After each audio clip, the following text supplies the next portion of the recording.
ஒருவன் தன் விவேகத்தை மதித்தால் அவனது விவேகம் அதிகரித்து இறுதியில் பகவானை அடைகிறான். விவேகத்தை நம்பாத ஒருவனின் மனசாட்சி அடங்கிவிடும். ஞானம் என்பது மனசாட்சியில் மிகவும் முக்கியம்.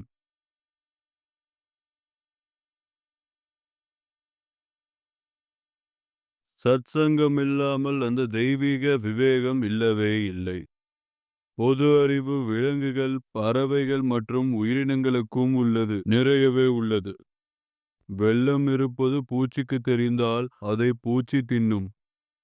வயிற்றை நிரப்பும் மிருகங்களுக்கு ஞானம் இருந்தாலும் 84 லட்சம் பிறவிகளின் கர்ம பந்தங்களை அகற்றி இருதயேஸ்வரரை அவர்கள் தங்களுடையதாக ஏற்றுக்கொள்ளும் ஞானம் மனிதர்களுக்கு இருக்கிறது. நீங்கள் ரயிலில் அமர்ந்து சென்றிருப்பீர்கள்.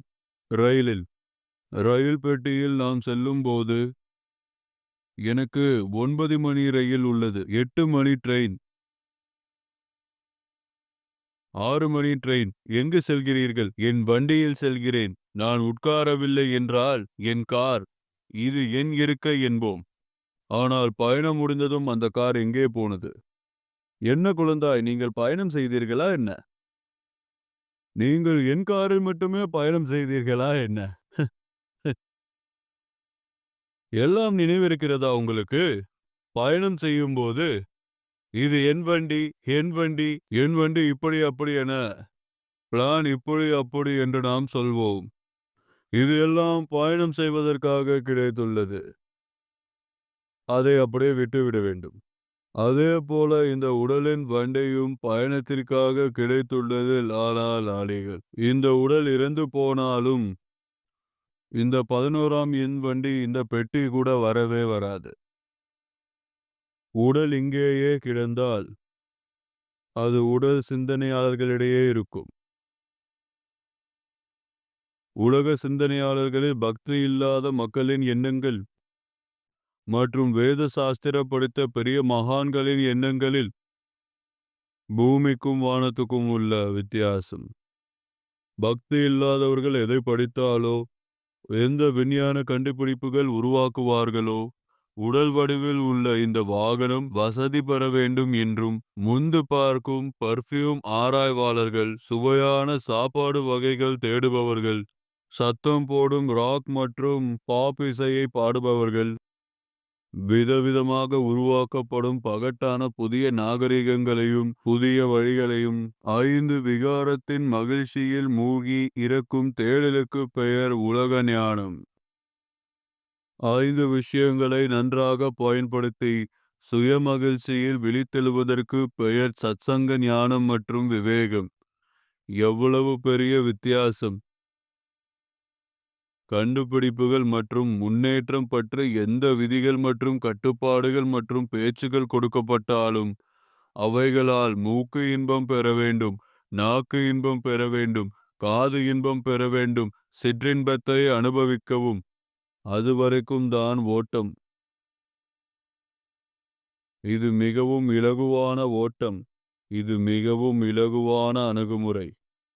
இந்த விவேகம் தாழ்வானது. பொருள் கோளாறு நிலவியிருந்தால் இந்த கண்டுபிடிப்பு நடந்திருக்கும். மேலும் இதன் முடிவு ஒருவருக்கு ஒருவர் துரோகம். ஒருவருக்கு ஒருவர் துரோகம் செய்வது. எவ்வளவு இருந்தாலும் அதிருப்தி. திருட்டும் பாம்பிளாஸ்டிங், அடி உதை குத்து வெட்டு. மனிதன் மனிதனுக்கு எதிரி. மற்றும் ஆடம்பர தேவை அதிகரித்தால் மனிதன் மனிதனையே சுரங்கத் தொடங்குவான். சாஸ்திரங்கள் கூறுகிறது, சக்கரவர்த்தியுடன் ஆட்சி செய்வதும் கெட்டது. எப்பொழுது அளவைப்பாரோ என்று யாருக்கும் தெரியும். ஏனென்றால் அவனுக்கு வீண் பாராட்டும், நாக்கு ருசியை வளர்ப்பதும், தன் காம உணர்வை வளர்ப்பதும், யாரை எப்படி பயன்படுத்துவான், எப்படி அகற்றுவான் மற்றும் எங்கு வைப்பான் என்று தெரியாது. சக்கரவர்த்தியின் ராஜ்யம் செய்வது கெட்டது. எப்போது அளவைப்பான் என்றே தெரியாது. ஆனால் அதைவிட மேலும் மகான்களிடம் பிச்சை எடுத்து வாழ்வதுமே நல்லது ஆகும், தெரிந்து கொள்ளுங்கள். ராஜா பாத்ரி எப்போது நம்முடன் இணைவார் என்று தெரியவில்லை. ராஜ்யத்தை விட்டுவிட்டு பிச்சை எடுத்து உண்டார். உஜ்ஜைன் பேரரசர் அதிகமாக தியானம் செய்து வந்தார். கண்ணே, வெளிப்புற பார்வை உனக்கு நிறைய காட்டியிருக்கிறேன், ஆனால் உன் வயிறு நிரம்பவில்லை. அபக்தன், நீ எரிந்து என்னையும் எரித்து விடுவாய். அட என் மூக்கே, எவ்வளவு நறுமணம் உனக்கு கொடுத்தேன். நீ எரிந்து போவாய் என்றால் நான் ஏன் உன்னுடன் எரிய வேண்டும்? என் நாக்கே, உன் நாக்கு ருசிக்காக நான் ஏன் நோய்வாய்ப்படுபன்? நான் சாத்வீக உணவை சாப்பிட்டு கிடைத்ததை ஆரோக்கியமான உணவையே சாப்பிடுவேன்.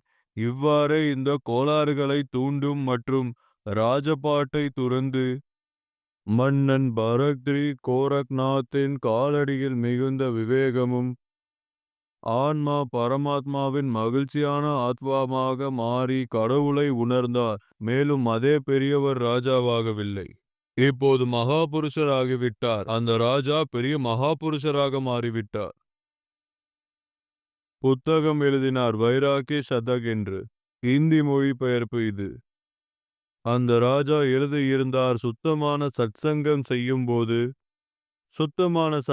செய்யும்போது வீண் பேச்சு இல்லாமல் அதை பேசுவது இதை பேசுவது என எதையுமே பேசக்கூடாது. தூய விவேகத்தை எழுப்பக்கூடிய தூய சங்கத்தின் மூலமாதான் நான் கொஞ்சம் புரிந்து கொண்டேன். என்ன புரிந்தது என்று பரத்ரி எழுதுகிறார். நான் முட்டாளாக இருந்தேன், இப்போதுதான் எனக்கு தெரிகிறது நான் முட்டாள் என்று. நான் தங்க பாத்திரங்களில் சாப்பிட்டிருக்கிறேன். பிங்களை போன்ற மிக அழகான ராணி என் பாதங்களை வணங்கினார்கள். ஹா ஹா ஹா. நான் உயர்ந்த சிம்மாசனங்களில் அமர்ந்திருந்ததால் மகிழ்ச்சி அடைந்தேன். ஆயிரக்கணக்கான லட்ச ரூபாய் மதிப்புள்ள வைரங்கள் மற்றும் நகைகளால் அலங்கரிக்கப்பட்ட அழகிகள் என்னை வியக்க வைக்கின்றன. நான் கட்டளையிட்டால் முழு நகரத்தையும் நான் ஆளுகிறேன், ஆட்டி வைக்கிறேன் என்ற கர்வத்தை வளர்த்து கொண்டிருந்தேன். இந்த இறக்கும் உடலை வளர்த்து கொண்டிருந்தேன். அந்த பசுவின் விவேகம், இந்த மிருக விவேகம் என்பது உடலின் சுபபோகங்களின் நேரத்தை வீணடிக்கிறது. பொதுவான அறிவு, உண்மையான அறிவு. சில மக்களின் பொது அறிவு இதுவரை மட்டுமே செயல்படும். எத்தனை அறிவியல் கண்டுபிடிப்புகள் உள்ளன.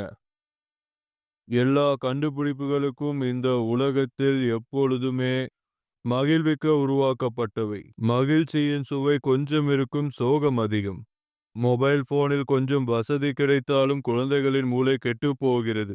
எங்கள் ஆசிரமத்தின் குழந்தை என்பதை என்னால் நினைவில் கொள்ள முடியவில்லை. மொபைல் போன் பயன்படுத்தும் போது நான் பாபுவிடம் பேசுவேன். எனது ஆசிரமத்தின் குழந்தைகள் கூட மொபைல் போனை பயன்படுத்துகிறார்கள். ஆனால் நான் என்ன சொன்னேன் என்று அறியாத அளவுக்கு என் மனம் மாறியது. மொபைல் போனை அடிக்கடி பயன்படுத்த மூளையே மங்கி போனது. எந்த கண்டுபிடிப்புகள் இருந்தாலும் முதலில் சில வசதிகளை வழங்குகிறது, கொஞ்சம் சுவையை தருகிறது, பின்னர் அழித்து விடுகிறது. உங்கள் நேரத்தை வீணடித்து விடுகிறது.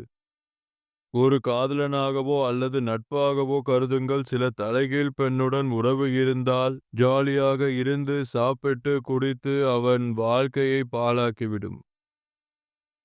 10 நாட்கள் சாப்பிட்டது குடித்தது ரசமாகியதை கழுவிய பின் சிறிது நேரம் நன்றாக இருந்தது, பிறகு தண்டனையாக மாறும். 2 3 10 நாட்கள் சாப்பிட்டு குடித்து இருந்தால்தான் நாடிகள் சரியாக இருப்பது சுகமா? மற்றவர்களைப் போல் சுகம் என்ற பெயரில் ஏமாறுவதுதான் மோகம் என்ற குடிபோதைதான். உண்மையான மகிழ்ச்சி ஆன்மாவுக்குரியது. மகிழ்ச்சி இதுவே, புரிந்து கொள்ளுங்கள். ஆன்மாவின் மகிழ்ச்சி காலையில், இரவில் தூங்கும்போது மற்றும் பகலில் நடந்து கொள்ளும் போதும். ஹே பரமாத்மா, நான் உன்னுடையவன், என்னை காப்பாற்றுங்கள். ஹே கோவிந்த. கோ என்றால் புலன்கள், கோபால் ஐம்புலன்களை வளர்ப்பவர். ஹரே, பாவதவத்தை அளிப்பவனே, பகவானே, பிரபு, பூர்ண சாமர்த்தியவானவன், நான் உன்னுடையவன். பகவானை எப்போதும் நினைத்து கொண்டிருக்கும் போது கடவுளின் அருள் கிடைக்கும். விவேகத்தின் வளர்ச்சியில் பயன் பெறுவீர்கள். நமது விவேகமும் வளரும்.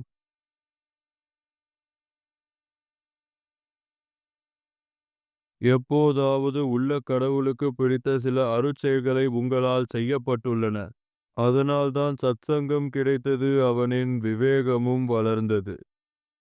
விவேகம் பலமுறை அதிகரித்தது.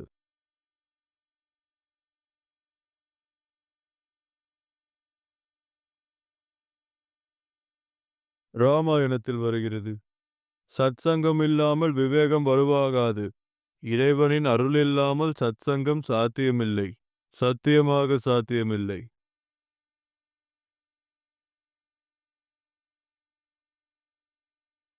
பகவானுடைய ஹிருதயம், பகவானுடைய மனம் இறங்கும்போது நமக்கு சாதுகளின் சாநித்தியம் கிடைக்கிறது.